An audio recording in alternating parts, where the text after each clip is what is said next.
Okay, so this is our third video, and this time we're not going to be solving for A, we're actually going to be solving for the interest rate. Okay, so we're going to be solving for R. Now, again, I've gone ahead and written out our what we know for each of these. Oops, just a second. There we go. So I know an investment of $10,000, 5 years, compounded monthly, and this time we know what we have in our account. So I've written down everything that we know, and again, we're looking for our value. So I'm going to, again, put everything into my formula. So A is 13,157.04. Our P, we started with 10,000. My formula is 1 plus my rate, which I don't know, over the number of times that it is compounded, which is 12, and then the number of times it's compounded times my years, and that would be my equation. Now, just like when you're solving an equation, the first thing that I would do would be to divide off my 10,000, sorry. So that's going to move my decimal 4 places. So I'm going to get 1.315704. And then here I have 1 plus R, and then this is to the 60th power. So in order to solve this, since we are have it to the 60th power, if you remember, we will now take this to the reciprocal root. So to the 1/60th. Okay, so when I go to put that in my calculator, again, I'll put this up here so you can see it now since I'm using the other calculator. 1.31570, oops, 2 decimals in there, 04. And then what I like to do is hit the caret key. Oops, back that up. Okay. And my caret key allows me to then put in 1 divided by 60. Okay, now if you're on your calculator and you've got one of these older ones here, then you'll see the caret, or you can use the y to the x key there, the y to the x. Okay, so this looks exactly like what I have here, and so I am going to enter, and that gives me 1.004583336. And again, this is now equal to 1 plus R over 12. Okay. So our next step would be to subtract the 1.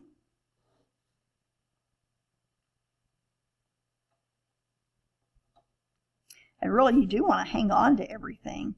And then R over 12. So now I'm going to multiply both sides by 12. Oops. Subtracted 1, but I didn't take it off of there. Okay. And so, again, I'm going to just do a -1. So I leave my answer in, and then I'm going to multiply by 12. Okay? Now, that is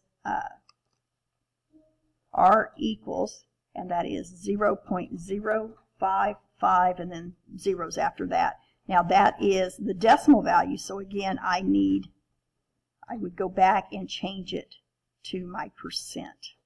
So it would be a 5.5% interest rate, which should sound logical. Okay? So there's that one. So the next one that we're going to do, and I added in a little bit of information on it because it didn't quite have everything. So I did add in compound monthly here. So here's what this one says. This one now, instead of looking for R, we're looking for T. How many years? Okay, so I'm looking for T. We're going to invest $25,000. It is at a 4% interest rate.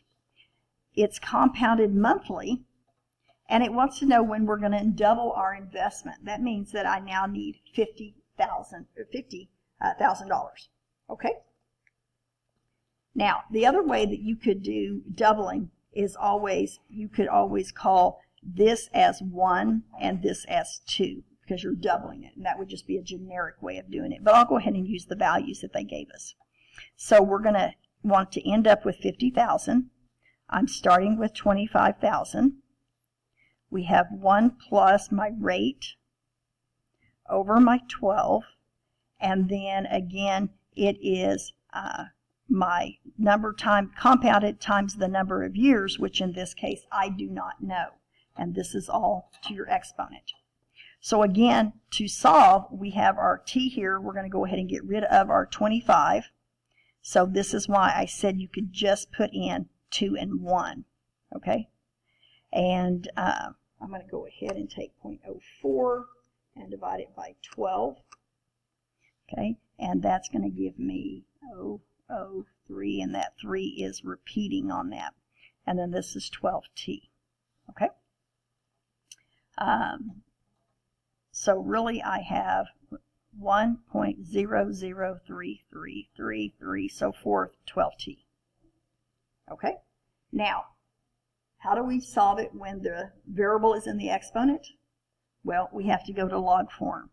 So log base 1.00333, and I would put quite a few 3's in there since it does repeat, of 2 equals 12t, or you could leave things in your calculator if you wanted to do it that way.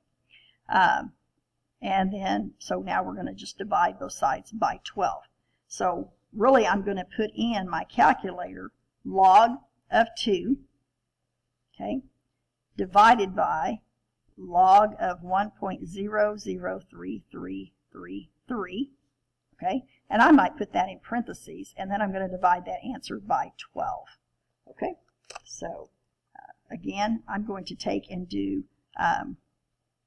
the log of 2 divided by, whoops, back that up,